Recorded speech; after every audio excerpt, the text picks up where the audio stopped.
This is Pastor Roland. Today I want to talk about why a lot of people are not well. A lot of people are very sick with a lot of issues, physical, emotional. I want to talk about that. I was reading a very interesting book.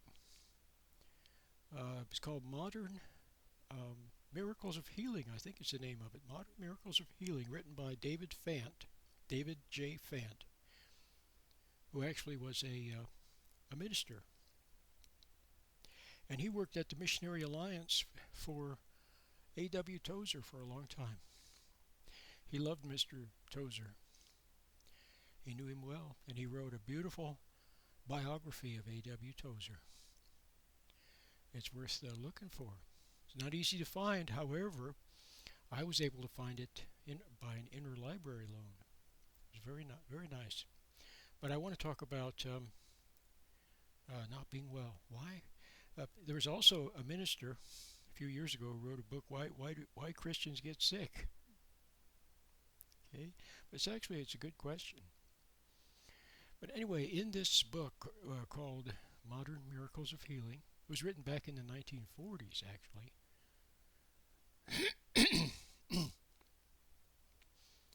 It was written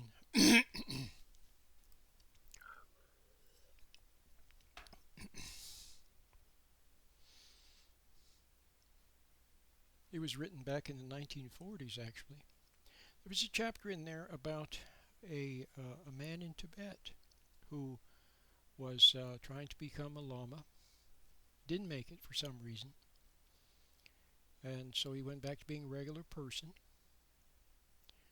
and then he became a Christian, a little bit, sort of a Christian. He attended meetings, and so the missionaries gave Bible studies and so on. But then he got very sick, very, very, very, very sick. Maybe he was dying. He wasn't an old man either; he was a young man. And he called for the missionary to come to his home, um, and so what was it that the missionary determined that was the problem? Well, it was idols in the home, idols, and there had been idol worshiping going on, and it was necessary to take those idols. First, um, he had to forswear or swear them off. In other words, to say he was not going to use them anymore, and turn instead to Christ, to God. But the idols had to be taken out of the home, and they burned them in the street. They burned the idols. And then he got well. Okay. So there was something there. There was some kind of an unwholesome influence, satanic influence. Undoubtedly, his sickness was connected with partial possession due to his dabbling with the idols. Okay? So I bring that up because, like I said, a lot of people are not well. Mentally, emotionally, physically. And of course, you can say, well, it's the food, it's improper lifestyle, it's not eating right, it's stress. All of those things, yes, but there are also spiritual factors involved. For example, we do know that the possessing entities can make the body sick. We know that. We've seen that in the Bible. People that were ill and then became well after the demon was driven out. So how does this possession thing take place? Well, for the most part, it happens a little at a time, little bit at a time. And it comes by way of forbidden acts. But it also comes by way of things that you might not normally think about as causing possession. For example, hatred, hostility, rage. A lot of people have rage, anger against their father, or contempt for their father, or toward their mother, or toward their brother. A lot of people go around with a lot of judgment mean, hateful judgment toward other people. A lot of judgment toward others, toward their husband, wife, other people that they encounter. And hate separates you from love, and it actually opens you up to the dark side, which is very hateful. See, hate is not a normal emotion. If you resent other people, resent them, judge them, have a grudge against them, can't forgive them for something, okay? That's not normal. That's not natural. Human beings were created in the image and likeness of God. We're supposed to be creatures of love. Little tiny children are creatures of love. You see how much love they have? It's just a childish love, but nevertheless it is a kind of love. So if you see a human being that has hate, that has judgment, that has resentment, that has anger, that has hostility, see, contempt for anyone at all, okay, whether it be a wife or husband or brother, sister, neighbor, co-worker, someone down the streets, a person of another race, person of another religion, another person of another political party. If you have judgment, hostility toward anyone, it's a satanic emotion. Okay? The devil's feast, his pride and pleasure in his feast is one person's judgment against another. The whole world, everyone judging and hating each other. See, it's not good. So you've got to really watch out for resentment. Watch out for resentment. Don't have a grudge against anyone. Forgive your father. He didn't know what he was doing. Okay, the world was too much for him. There was no one there to tutor him and help him and counsel him. Forgive your poor old mom. She needed your dad to have a special love for her, but he didn't have it. So she resented him. Okay? Forgive the other kids. They go off to school and there's bullies and pressure and school pressure and ambition pressure. See? Forgive all your teachers that pressured you and for academic success and pressured you with athletics. See, someone did it to them. That's how it gets in. Someone did it to them. And they resented whoever did it to them. See? That's how it gets in. So if you resent someone for something, then that resentment lets that in them into you. And then you become like them. Eventually you might become them. See? So you have to put up a force field. Like Star Wars, remember they had the force field to shield the ship? That's what you need. Remember Paul in a beautiful passage, he said to put on the breastplate of, I forget all the different terms, they're so beautiful, of faith and of love and the different, he talked about different parts of armor, the helmet, the face, the shield, the breastplate, see? Well, it's almost like that. You need that. But what do you need? What you need is protection of neutrality, of standing back, not being involved emotionally. You need that. You need the protection of faith. In other words, leaning upon God.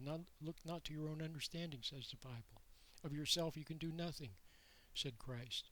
Okay? And he also said, without me you can't do you can do nothing. Okay? So lean on God. Let go and let God. Okay? And then be patient with others. That's another shield.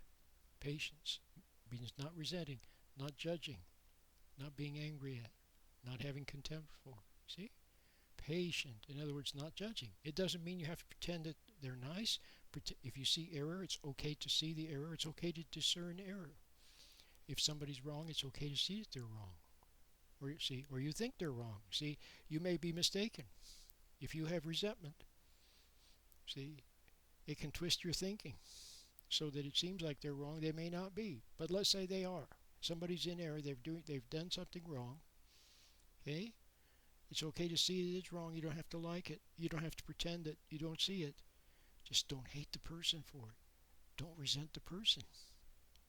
See how beautiful that is? That's the secret. Be patient.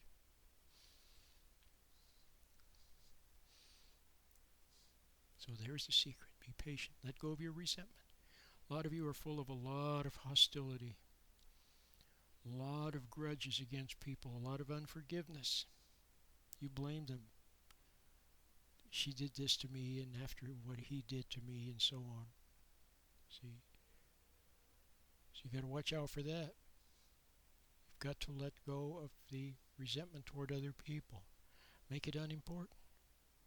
Make it unimportant. Move forward with your life in a positive way. I have a meditation that will help you to stand back from negative thought, helps you to stand back and see your own wrong. See, that's the thing. The other thing that's keeping you sick is you're unwilling to admit you're wrong. Unwilling to admit you're wrong. So you have this stubborn pride, which is also not human.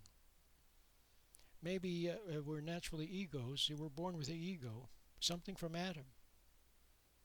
But where did it come from? See? Something prideful. So you inherit that. But then you go beyond that, and you become very prideful. You don't admit you're wrong. Maybe when you were a little kid, people tried to force you to admit you're wrong. You didn't want to. Okay? So now you won't admit you're wrong. But I'm not saying you have to admit you're wrong to other people. But you need to be able to admit you're wrong in your heart. When the truth dawns on you, when you see the truth about your own error, don't resent seeing it. Don't resent the light for showing it to you. Just see your error and regret what you see. See, stop defending what you think of as your pride, which came from somewhere. Maybe it came from your mom, from your dad. And who knows where it came from. Remember how I said when you resent other people, it gets into you, then it in you drives you to do unto others what was done to you. And then you do it to them. You do it to your kids. You yell at your kids. You're cruel with them, phony, bossy, manipulative with your kids. They resent you. It gets in them, confuses them, and it gets in them. So that you mustn't allow that to happen. Okay? So the meditation will help you. And then you just simply have to see that when you find that pride coming up, see that it's not a good thing. Okay? And neither is resentment, neither is blame, neither is judgment. See, a lot of people judge God. They blame God. I was going to talk about that. I don't have the time in this recording, but I will maybe in the next recording. People think God's holding out on them. He's giving to other people and not to them. See, that's a wrong idea. So the other thing that can cause you to become sick is accepting wrong ideas. And where do those wrong ideas come from? Maybe they come from through other people. See, but they're all designed to get between you and your Creator, to separate you from God, to separate you from love. See? And then to infuse in you a compensatory pride and a compensatory resentment and hatred toward other people. It's not good. There was a nice lady named Peace Pilgrim, a very lovely lady. She said, overcome evil with good. Overcome hatred with love. Oh no, overcome evil with good. Overcome lies with truth. Overcome hatred with love. Okay? Overcome evil with good. Overcome lies with truth. Overcome hatred with love. Let me try one more time. Overcome evil with good. Overcome lies with truth. Overcome hatred with love. Okay? Live that. Make it a focal point of your existence. Don't hate other people. Go through life like a little child on vacation. See all the interesting things, people, all the traffic, the mountains, the trees, all the interest. The world is full of many interesting things. See them. Wonder about them, marvel at them, delight in them, and don't hate people. My name is Pastor Rome.